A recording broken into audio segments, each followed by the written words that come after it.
I'm alive. Let's watch the final and the third part of the documentary. Let me see. Is it still? Yeah, there you go. Noclip documentary part 3, The New World.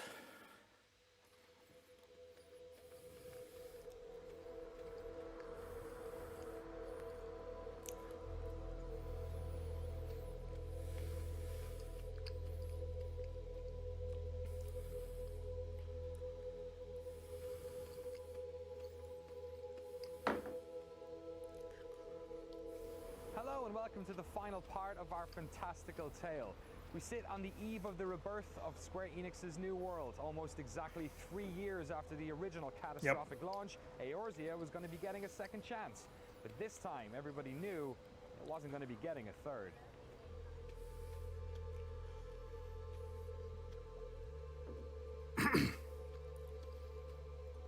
There was so much tension and anxiety back then in the community. There was like a mix of both tension and anxiety and excitement because we really wanted it to work and we really wanted it to be good, right? We really wanted to be proud of sticking to a game for so long through its hardships and everything and failures, and then we really wanted to be proud of that feeling. But on the other hand, we realized that if this doesn't work, that everything we have went through, every single part of that magical experience, it was basically for nothing because the game will probably be shut down soon after, right? And the Final Fantasy brand will be forever tarnished with this monstrous disappointment. Not even monstrous disappointment, monstrous double disappointment. That would be absolutely catastrophic. Once Dalamud had struck, Yoshida-san moved the 1.x patch team into the main team working on A Realm Reborn, taking lessons from contemporary MMOs, feedback from players over the 1.x phase, and elements that worked from the original version. They crafted a modern Final Fantasy XIV, set in a vibrant world that reflected the energy of the franchise. And for Yoshida-san and some other members of the team, this was going to be a very public thing, as they took the short train ride from the office in Shinjuku to Shibuya to take part in a very special launch event. その渋谷のイベントへ向かうために朝電車に乗ってた。で、少しリハーサルを当然やらなきゃいけないので、少し早めに家を出て、いよいよ発売日かって思いながらその電車に。I watched that press conference. そのドアの近くに立って。man. そしたらそのドアの僕は右側に立ってたんだけど、左側に立っていた男の子、多分大学生ぐらいだと思うんだけど、緑の綺麗な男の子がすっと walked close to me in a very small voice. He said, 小声で吉田さんです Mr. Yoshida, he told me, I really want to congratulate you on the release. 本当に発売おめでとうございますって I'm a player. プレイヤーですって言われたんですよ。で So that happened. Then then when we got to the event and when we were on stage, みんなで we talked about how we got there, the background of all the events that happened up until now. ステージでしていて最後 And finally, Mike was passed on to me, so I recalled what happened. 朝そう言われた In the train that morning, I just had to pause. いやいろいろあったなって思ったら When I saw through, I was at lost for words at that moment. Yeah. 来てた Uh, プレイヤーたち and then was when the crowd started cheering on me. Gandare, hang in there, hang in 言わ there. れちゃってもう Yeah, it must have been overwhelming after everything. Even I feel emotional from all that, remembering all that, and I was just a player. I wasn't even a player. I was just an observer of a player, and even I'm getting like a little emotional tingle down. You probably hear my voice a little wobbly right now, and I get like a little emotional, remembering all that stuff, how it went, all the stories that were told, all the people I met there. Obviously, I don't talk with them anymore. As it usually happens when you become an adult, you don't really keep up with a lot of people you met along your life. To be fair, I think after the college was done, I think we never really played anymore. And then I only after years and years, my sibling bought the complete edition of the Final Fantasy 14.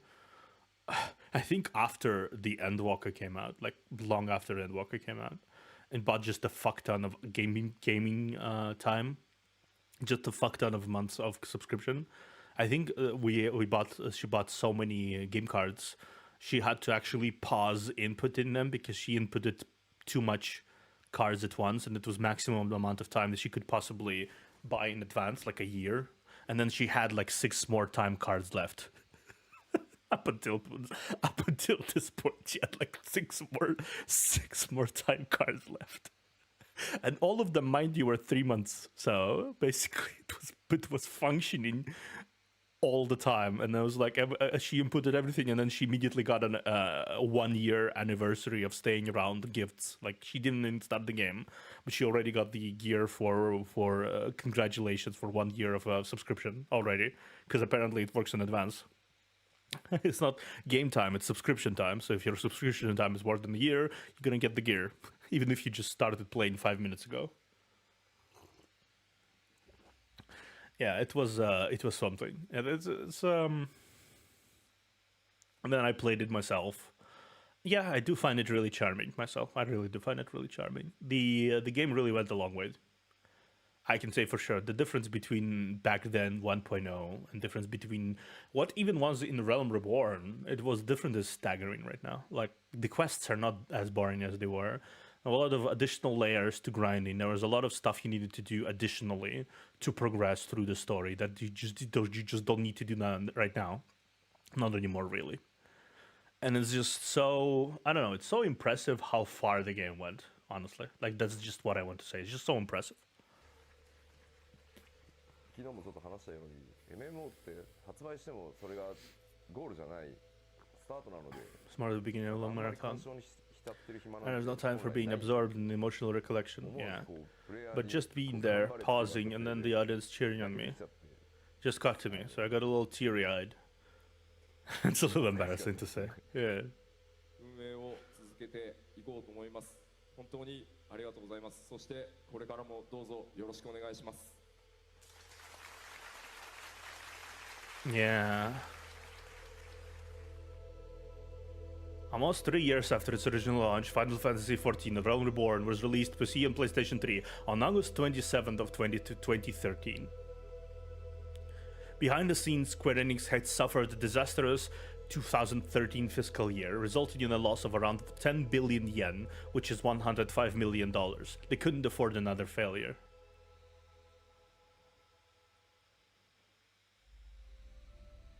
Yeah, IGN. Oh my god. Their old introduction. Final Fantasy XIV: A Realm Reborn is a great MMORPG experience on both PC and PlayStation 3. Grounded in tradition and learning from the lessons of the games that preceded it, it thrives on the strengths of its excitingly varied and flexible class system and highly mobile combat. Yeah. The game's rough launch is mostly over, but you still might have to contend with login errors. But this is, by and large, a very good, massively multiplayer game, filled with lots of stuff to do, gorgeous vistas to behold, and lots of adorable narrative touches. The challenge ahead for Square is to achieve the delicate balance of questing, dungeons, and fates for the second half of the leveling process, as well as it has the first. But considering the stunning 8.6. reversal of fortune that Square has achieved here, it seems like anything is possible. So what was it like then on your end after, years of working on this game, having the launch, basically being required to work on 2 separate games at the same time, patching one and then building an entirely new one, almost in secret for a long time. Man. To then see, like, what was it like reading reviews? I'm just nostalgic right now, honestly, about all this stuff. It's like takes me back. 2013. So a lot. I thought it was a different. If it was a different scene back then, a lot of the time, I think a lot of people will rely on those reviewers like IGN and such much more than they are right now. There was a lot more underground vibe to the gaming. I don't know. Who'd have thought it could change so harshly in 10 years? Who'd have thought? Views and reading message boards when people were like, "Oh fuck, they did it." It was, yeah. I mean, we were just as surprised. I mean, not as surprised because again, it was definitely different. Yeah. In those months before releasing the original, I mean, I knew that the game wasn't in good shape, and so it's kind of you're lying to yourself, trying to say, no, this is going to be good. They're going to like this part. They're going to like this part. It's going to be okay. It's going to be okay.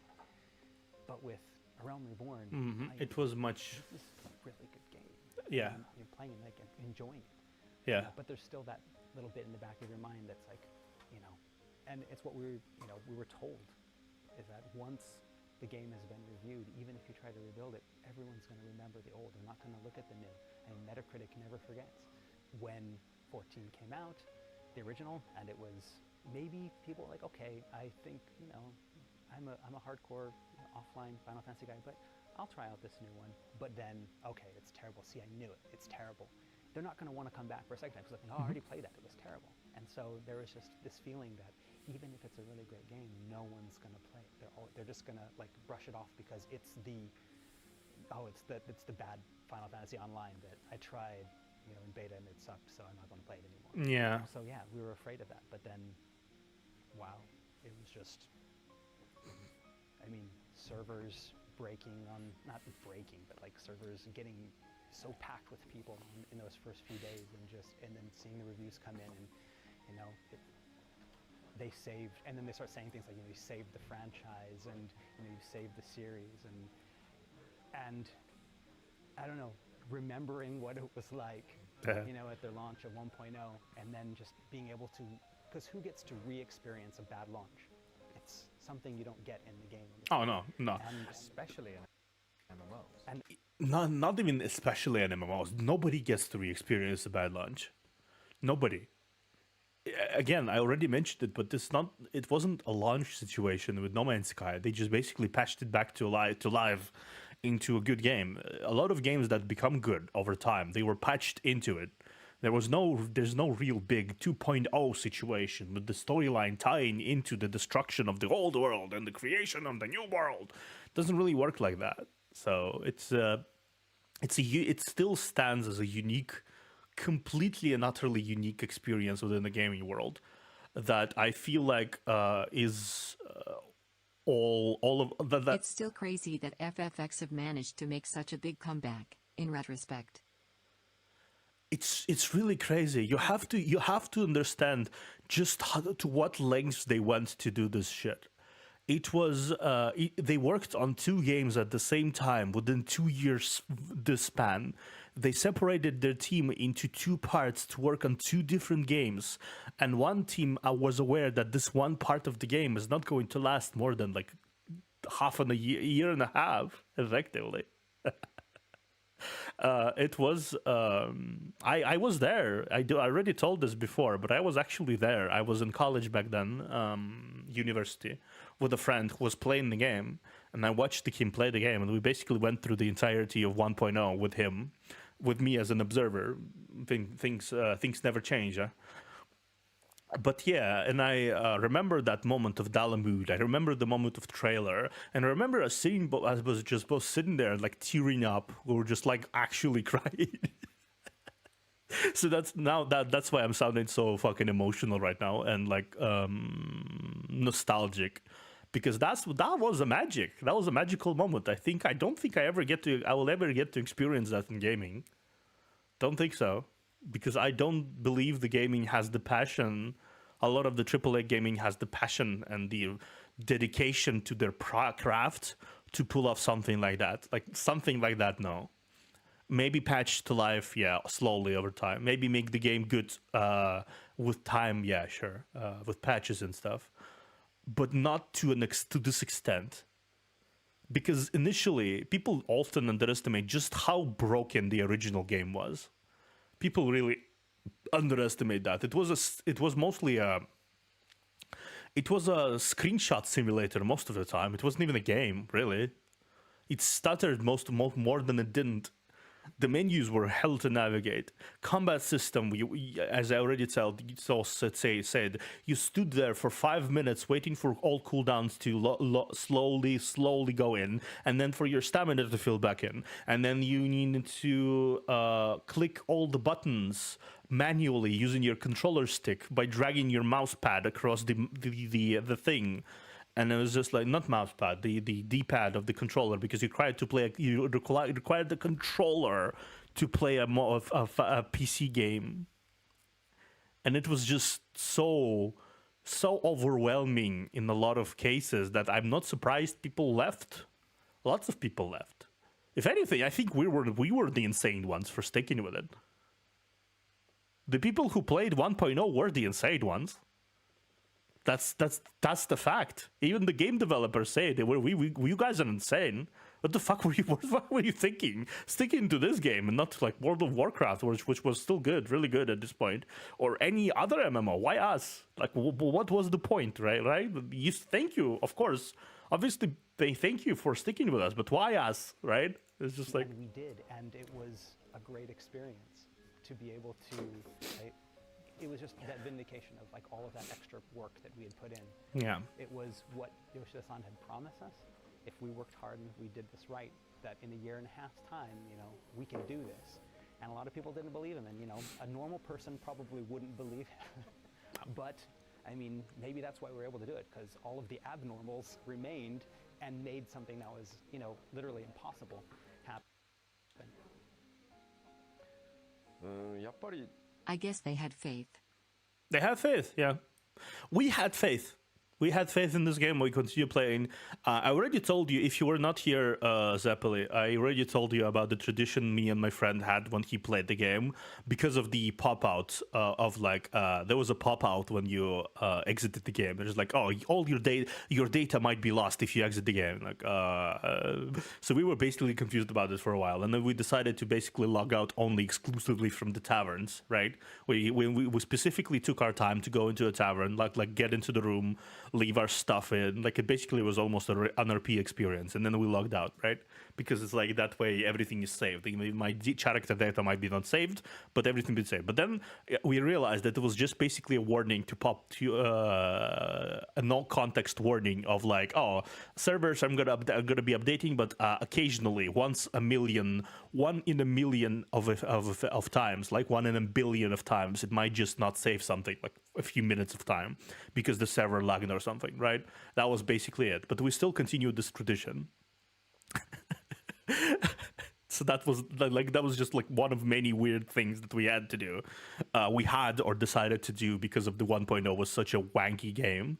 But we still had faith that it would become better. And we still played it every evening after uni. We sat down and played it. It was early 2010s, like 2011, yeah. And we just played it. Just played it. And then everything paid off. Kind of a shame I couldn't play it though after The Realm Reborn. Kind of a shame I couldn't be one of those people who stuck with the game for as long as it exists, because unfortunately I didn't really have much time for gaming post 2014, I think. I didn't really have much time to do anything. Well, I didn't really have much time to sit down most of the time. I was like constantly running around and doing other things. I guess that's why it's also associated with the calmest time of my life. I wasn't here when you talked about that, lol. It's pretty amusing that a tradition was born from a game's quirks.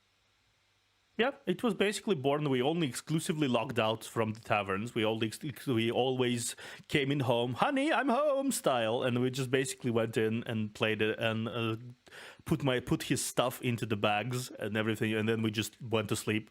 And then that's how we logged out. It was basically like an adventurer returning to a tavern to lay down after an insane day of travels. It was always the tradition. No matter what, we always found the city. No matter what, we found a tavern, and we found a room to rest in, and we always logged out from there. No matter how much it took us to get there, right? We even played more if we had to get to there. It was just a fun little thing. Purchase the game they can't play. Of course, it's online games, so you have to be able to connect to the servers in order to play. Yeah. Before I even worry about reviews, the fact that we were creating a situation where the people brought the game but couldn't play the game was shocking to me. We didn't anticipate so many people, so that of course was one of the contributing factors. Before I could even react to some of the reviews, I think I was more focused on trying to rectify the situation and allowing people to log in. Yeah, there was so many people on launch of Realm Reborn, so many people that they literally had to sit in queue for days because there's so many people, and Final Fantasy 14 teams were basically like, oh well, they're not gonna overwhelm our servers or anything, so let's set the capacity for like a little bit, for like a little slow to start with. Let's like see how people like it, and then we're gonna increase it. Tough shit. People flooded the fucking things. They flooded it because everyone loves a comeback story. I think people don't realize just how much people love a comeback story. So when 1.0 players were basically preaching around on how much of a comeback story it is, like, look at this, they fucking blew up an old world, and they're creating this new world, and there were so many videos of Dalamud following and the final event unfolding. Basically, so many videos of people reacting to it, chatting, fighting monsters at the final week event, that it just basically became a minor phenomena within the gaming industry, because that never happened before successfully.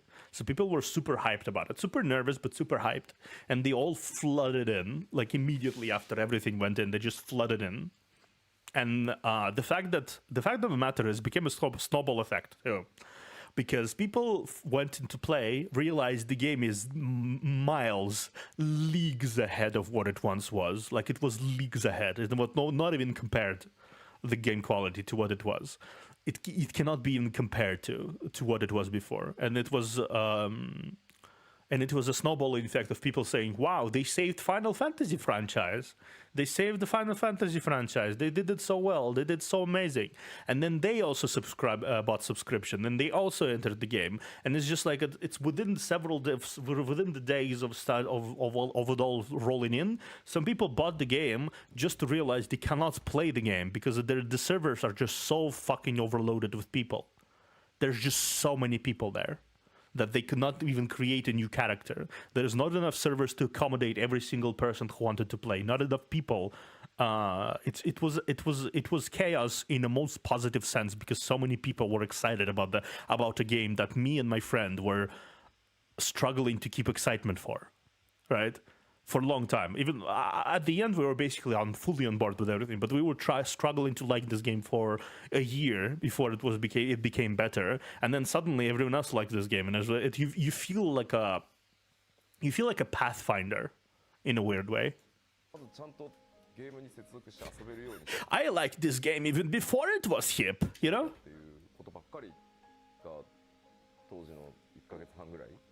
Yeah. Buzz the shipping units or selling the game. That's about what I can remember doing this. Funny thing, but that same situation happened later down the line. Situation happened later down the line with Endwalker. Same thing. It was like, oh wait, sorry guys, we're gonna pause the shipping because there's so many people. Please stop buying the game. We can't expand the servers fast enough. There was so many people buying the game. Same situation happened. Who'd have thought that the same situation would happen 9 years later? Yeah, man. With other genres, this would be the part of the story where we fade to black and roll credits. But such luxuries don't exist in the world of massively multiplayer online games. Of course. In fact, after the release of A Realm Reborn, or 2.0 as they call it internally, the team applied the same content-rich patching schedule they had undertaken with 1.0. Releasing a significant 2.x patch to the game every 3 to 4 months. Over the next 2 years, these patches progressed the story of ARR, added in epic raids and new modes such as 72-player PvP battles. But just like before, while the Subtle flex low. It was a flex on its own. Also, you probably missed that, but the all 1.0 players who played more than 3 months at a time, they received permanent discount on the subscription. A special Chocobo unit, and every single of their player names is rolling in the credits of Realm Reborn. So every single person who played 1.0, those are the names you see in the special thanks section. All of them are there. All of them are there. There's a few thousand people, a few thousand names, but all of them are there. And among them, there's a shared account of me and my friend somewhere. I'm not gonna say it because it's doxing and shit, but yeah, it's somewhere there. Man, it was very humbling, I guess, seeing the. I did see it in the when I finished Realm Reborn. I did see it. I didn't really see the name, but I did see the list of people. Some of them were familiar names, some of them are not, and I was like, yeah, that's. It was something.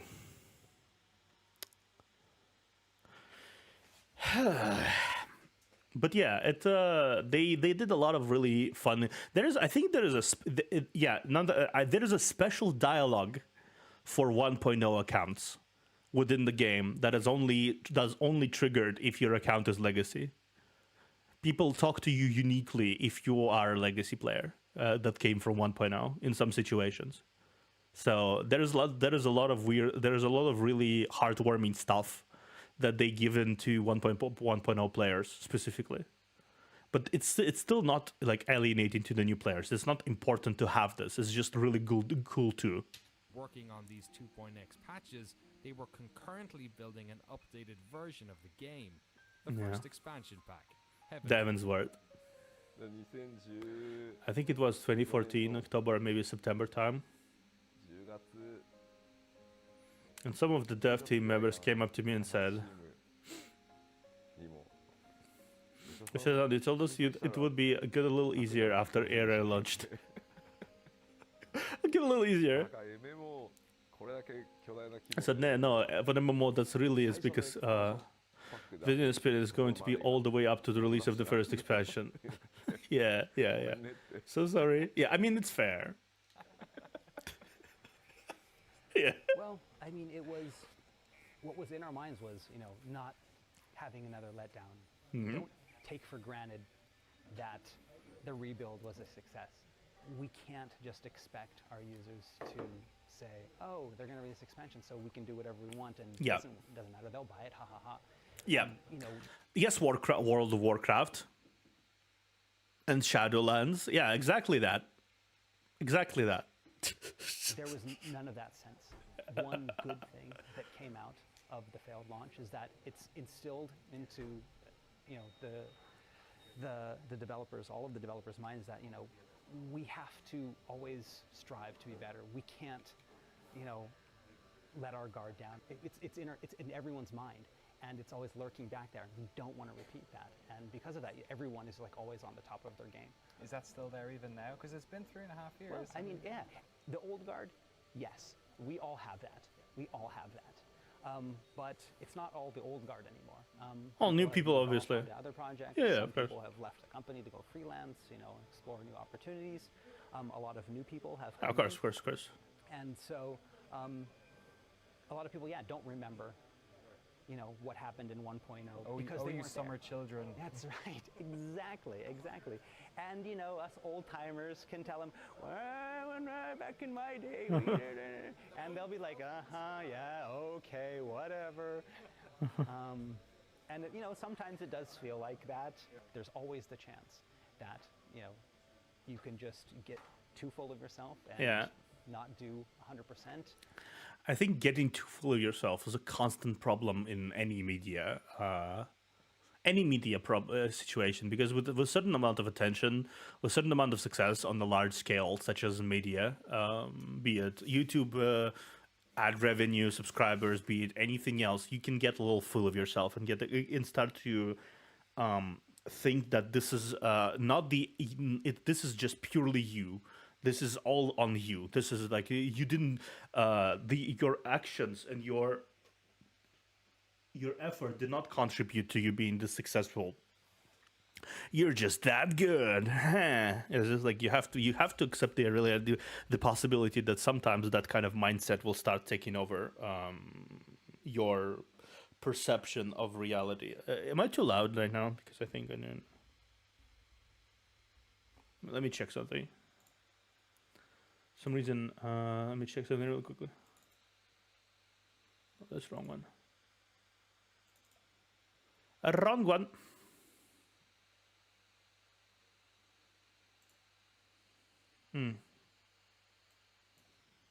Yeah, okay. Okay. For some reason it was switching. Okay, it's fine. Not learn from your mistakes, and that. But yeah, for some reason the yeah. It's fine on my end. Okay, cool. Thank you. But yeah, a lot of people don't realize how it's important to keep your head in the game, keep yourself humble, keep yourself absolutely keep your accountability of your actions. Because if you don't continue grinding as hard as you did when you started, probably not going to get the same quality of stuff when you started. Like it's not going to be your best videos if you're a YouTuber.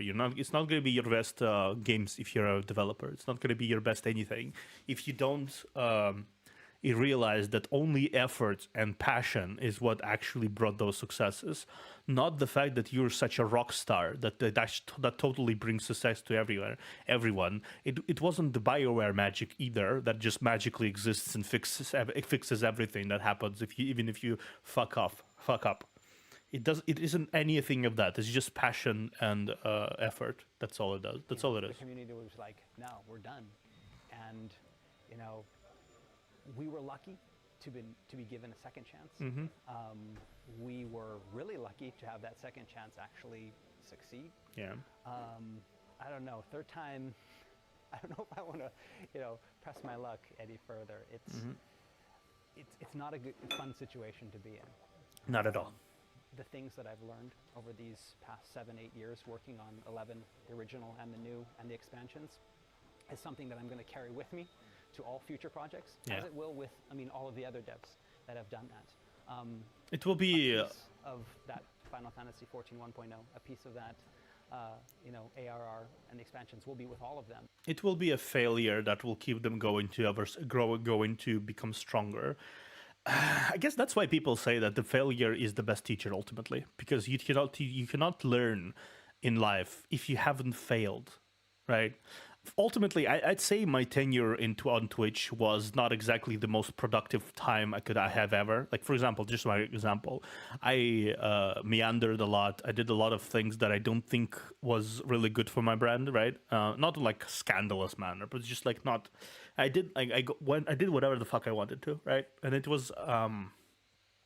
I had no visibility. I was very clumsy in trying to start interactions with people. I still am a little clumsy with starting interactions and networking. There was a lot of things I did wrong, right, when starting VTubing career and starting like genuinely producing content stuff. But my problem was I just wanted to start. Even if I failed, I just wanted to start, and I did, and I failed, right? And I failed. That was a failure that I remembered to this day.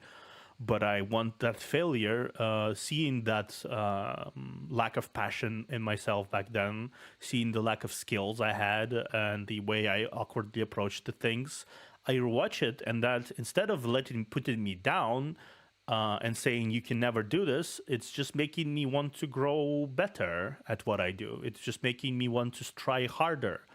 It's just making me want to, I don't know, to get to the best level of things I can. Even like right now, I completely switched around my reaction setup because I thought it would be much more comfier for you guys if I had this relaxing background and Shoost playing in the background, just like so. It's such a cinematic atmosphere of us watching a video together instead of us just being the video for my entire screen of video, and just me like in the corner. I don't want to be that guy who basically re-uploads the videos of other people on his channels without giving much transformation. This entire layer is my attempt to distance myself from just full screen reactions with me in the corner. Hope it works. And hopefully they'll be able to use that in all their future projects. But yeah, what I was saying is I'm not like patting myself on the back here, but I'm just saying how being failing at something usually drives you nuts and makes you give up, there are two outcomes. Either it makes you give up, or it makes you try harder and grow better at something. That's honestly how a lot of pro players of games come out on top. They just fail over and over and over until they already know everything that happens in some situations and can make all the right decisions in all the right moments. Heaven's Word was another win for the team. Critically praised and loved by the community, it helped push cumulative subscriptions for the game beyond 5 million. Yeah, 5 million. In fact, the amount of players in Eorzea has kept rising. 当然上がり下がりはあります。上がり下がりをしながら Fluctuation definitely slowly rising the numbers as well. I feel like that maybe that may be atypical for them all to be trending like that. Yeah, it is. Final Fantasy XIV is for game design. I never want to make it to you so that you have to play for it continuously and have to log in every day. Yeah. I want to avoid forcing people to play because everyone is so busy.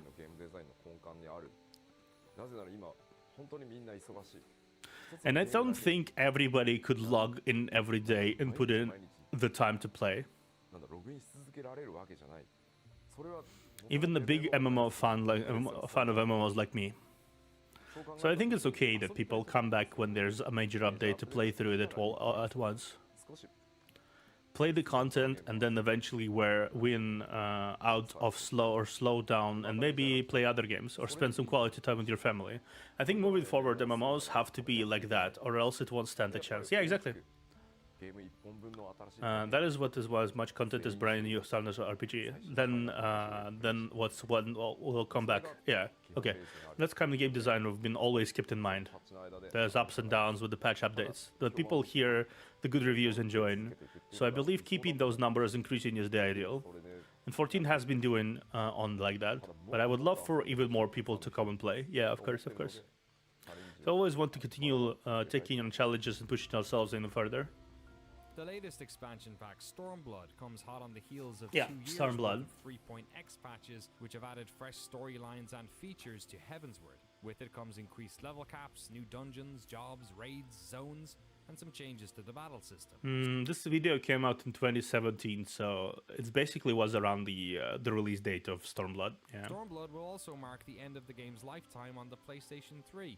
But of course, in the intervening years, the team has since launched the game on the PlayStation 4. Final Fantasy XIV had been a financial disaster for Square Enix. Subscriptions were turned off for most of the 1.x era. They were. The company poured significant funds and trust into the team tasked with its rebirth. The importance of this franchise to the company is mirrored by its importance to its players and, of course, the development team. This is a group of people who have dedicated years into ensuring that this game came back from the dead. Yoshida-san says he only needs about 4 hours sleep a night. I asked him about his social life. He says he doesn't really remember anything except work. He speaks fondly of those players that stuck with the team, those warriors of light that were saved at the end of 1.0. His respect for fans of this game and all Final Fantasy fans is clear to see. The realm of Eorzea is totally different now. A bustling, vibrant place full of stories, quests and adventurers. A world expanded upon even more with the release of Stormblood. But the old world, the story of 1.0, the fall of Dalamud and the people who survived the cataclysm will always live on. Those who were there, be them player or developer, will forever be bound together by that experience. It's quite an experience that is. It's quite something to be bound in a group like that, even indirectly like that, because I never actually played the game. I only watched someone play it and was like there, hanging out and talking and everything. But yeah, even indirectly, it is kind of a magical experience to me, tied to it like that. Instead of a lot of games will create, these myths for their games, we have a myth that actually happened. But because it happened so long ago and only a few people saw it, most of the new players now, they look back and it's like, did it really happen? What is this battle with the White Raven and Riven Road? Yeah, there is a lot of stories that I can tell. I think eventually I might tell you if I remember any of them, like of just shit happening, right, at this game. Because there was a wild time. A lot of the 1.x patches were where the developers decided to hey, let's just go balls to the wall with the story, and there was a lot of shit that happened there. Like what was that? It's like there's actual mythos created from battles of PvP capacity, role player characters were basically immortalized.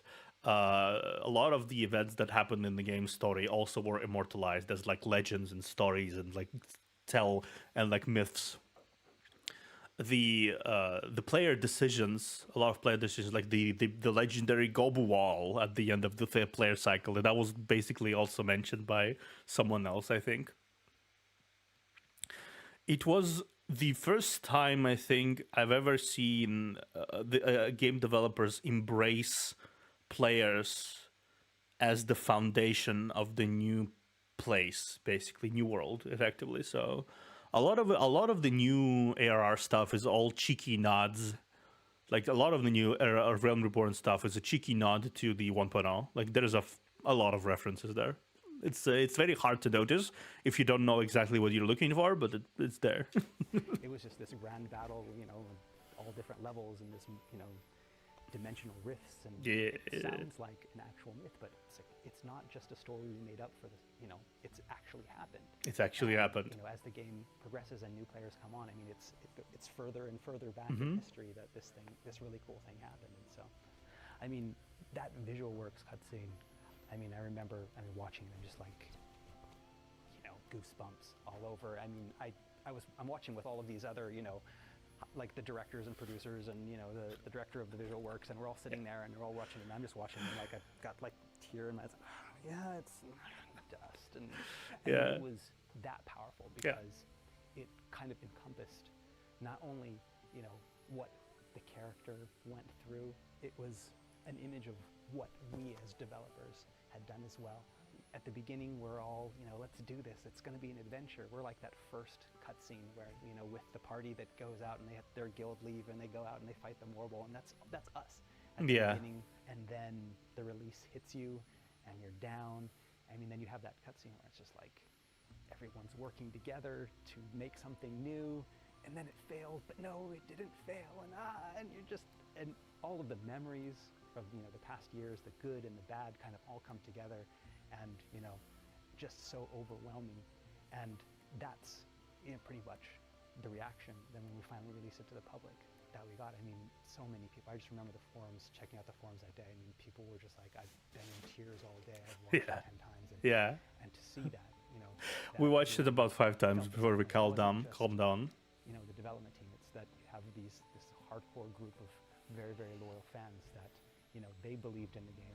We believed in the game. We stuck together. We were able to build, you know, this new thing that's not just for us, but it's opening up the doors for a whole new audience. And look at that! 10 years later, it's still out there. It's still continuing, and now we are back to another new world. If you trust the new cinematic, the trailer, and a new frontier, basically. You know, remember, we were there first. We're the ones that. There was more new stuff ahead.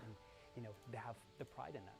Those players. More new stuff, more interesting situations. You know, the before Meteor guys. You know, Yeah. Yoshida-san in interviews will always talk about, you know, those people that supported us and we couldn't have done it. I mean, it sounds so cliche. Oh, we couldn't have done it without your support.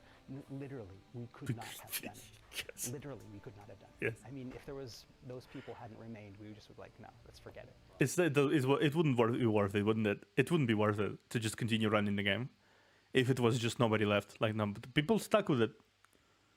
People really enjoyed the game to level they could, and yeah. They're not going to do it. We wouldn't have put as much effort in.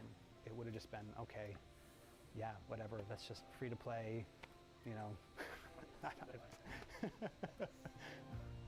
Back when, you know, 1.0 came out, and could you have imagined that 3-4 years later you'd be in a fan event with thousands of people in Germany? No, I don't really imagine that. I mean, one day, I mean... No samurai. I mean, always saying one day we want to run a big fun event. We were, I mean, actually dreaming to have a huge fun festival in the future at that time. But actually, yeah, we made it. So yeah, that was really great. Some dreams come true. Yes, yes. Some dreams come true. I've been with the Square for a while, but I'm sorry if I sound this kind of strange, but I don't really feel a sense of being tied down to belonging to a company. After all, when creating games, it's very important who you work with. For this project, I was able to work with people I wanted to work with. Yeah. And we were able to accomplish something really big. Yeah. And so I was looking forward to it, and I had fun doing it. Isn't that the most important thing? And so this overall experience has been a challenge, but also a lot of fun. Isn't that the most important thing? Even if it's hard, even if it's like really, really, really unrealistic, you really, if you have fun, even like the hardest challenges can be overcome. That's the most important part. One thing I did want to emphasize was, as I mentioned on our first day of interviews, when talking about 1.0, it wasn't a mistake on just a single person. Yeah, no, it wasn't. It was an overall thing. No, it was a development team's problem. It was company culture, in a way. It was a company-wide mistake. Yeah. All of the bad elements that came out for Final Fantasy XIV.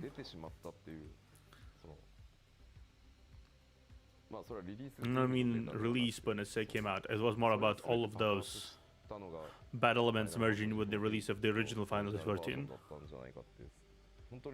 I strongly believe that was the case. Okay. But then we're able to release Final Fantasy XIV. It was rough.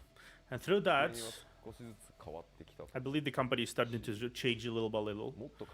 And we should change a little bit more. Perhaps some people may have started to feel a bit more stable at this point, but I feel like we should continue to change more.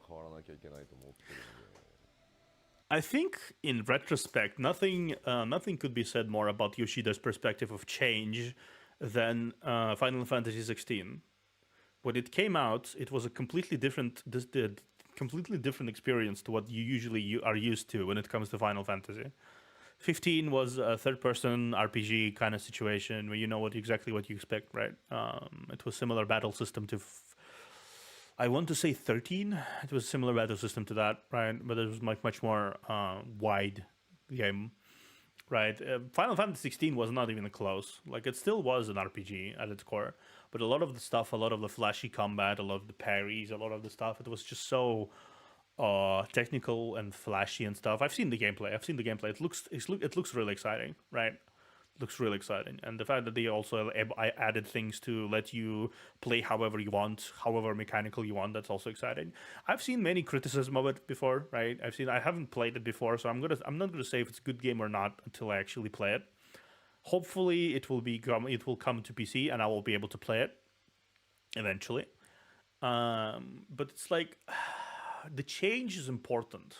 Even if the change leads to something bad, I feel like it's still important to do so. Because if you change into something bad, that means you can improve on that something bad. And then next time you attempt to do something like this, it will be coming out much better. Next time, next change will lead to something much grander, much better. Because without change, Final Fantasy XIV as a concept could not happen. Without change, World of Warcraft would not even run to this day.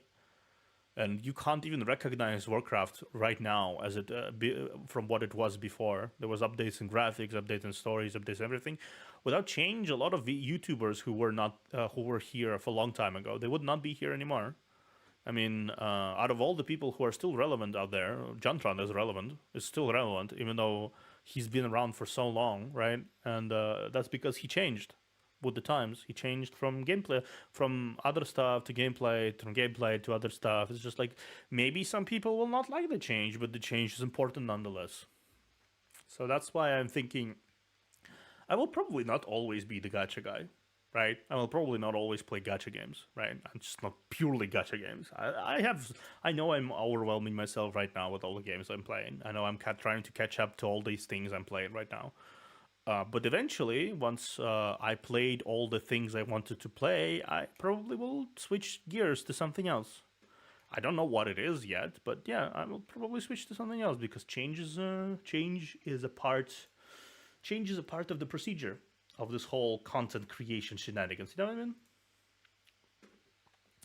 hope you guys stick around. I mean, this reaction stuff I'm doing right now is probably not going to last for a long time either. Like, I'm not going to be basing my entire thing on reaction stuff. I'm going to be making videos myself that people will react to, right? Because I have that in plan. I have essays. I'm going to be producing essays that people will watch and hopefully react to on their own. I'm going to be deep diving into stuff. You already know that if you looked at my community tab before. I already mentioned it. But yeah, I guess it's just encouraging to me, because some change is a scary thing, but change can work. なんかそのあたりがうまく伝わってるといいなとは思います。これはなんだろう、スクエアエニックスっていう会社が Therefore, lots from the games are being created by Square Enix. People from all over the world, yeah, people believe Square Enix has not reached its full potential. I know there are people who believe Square Enix can do even better. Yeah. And so in order to do that, we'll have to change and take on even greater challenges. Yeah.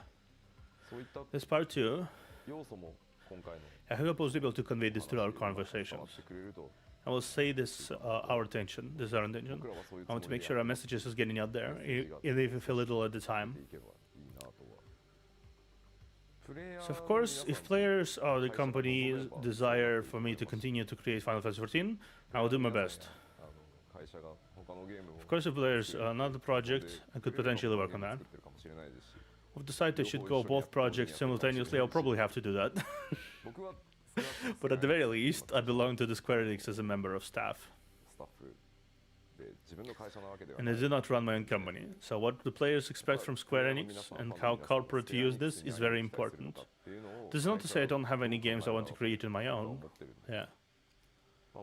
But if I wanted to make what I wanted, I feel it's fine to leave the corporate situation and start my own company. However, as long as I'm wanted, I will give it my best.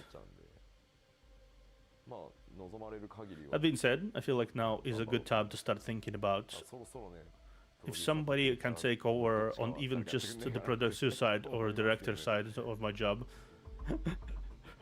Yeah, I guess so. The tale of the death and rebirth of Final Fantasy XIV Online is a cautionary tale in corporate hubris. It's a story about the power of humility, respect, and unity. Yeah. A fun story for those of us who knew nothing about it. Cherished times for those who were fortunate enough to be there when it all happened. Yeah. And a wonderful reminder of something we come across so often in life. The idea that reality can often be even more amazing than the fantasy. Yeah.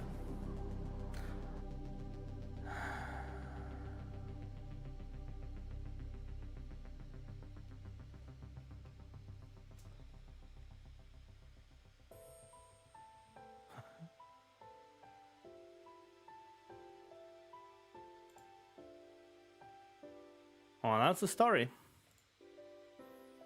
That is the story. That is the story of how Final Fantasy XIV came to be.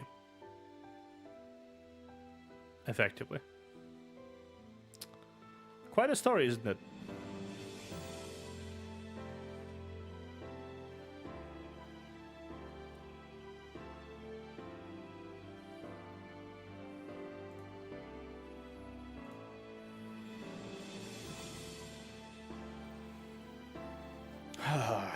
Quite a story, isn't it?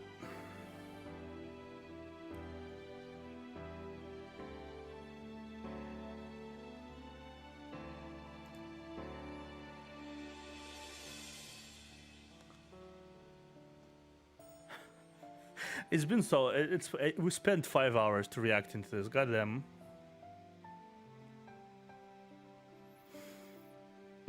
Okay, I might have been a bit of a liar when I said I'm not gonna spend too much on it.